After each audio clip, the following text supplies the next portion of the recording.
আসসালামু আলাইকুম, সবাইকে ঈদের শুভেচ্ছা। আজকে 9 এপ্রিল যাদের ভিসা বেরোয়েছে তাদের নাম বলতেছি।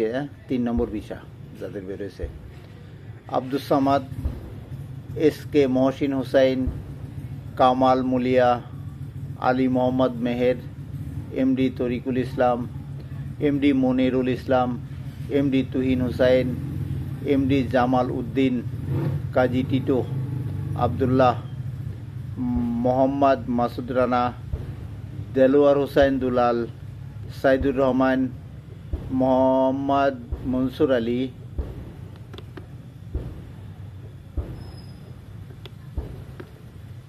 ডালিম, সাইদুল ইসলাম, MD তৈয়ব আলী, MD শহীদুল্লাহ, মিলন হুসাইন, মোহাম্মদ বাবুল হুসাইন, রুহুল আমিন, সাফির উদ্দিন মণ্ডল, মোহাম্মদ হারুন রশিদ, মোহাম্মদ মিজানুর রহমান, আব্দুর রহমান, আক্তার হোসেন, আনোয়ার হোসেন, আরিফ হোসেন, MD রিয়াজ হোসেন, দুলাল, এনামুল হক। তারপরে MD হাসান আলী, আপনার যে মেডিকেলের সমস্যাটা ছিল ওইটা সমাধান হয়েছে। MD শাহজাহান কবির, আপনারও সমস্যার সমাধান হয়ে গেছে। যাদের নাম বলেছি, যাদের স্টিকার বেরোয়েছে, ভিসা বেরোয়েছে যাদের, তাদেরকে 14 দিনের সময় দেওয়া হচ্ছে। 14 দিনের ভিতরে এই ভিসাগুলো নিয়ে যাবেন।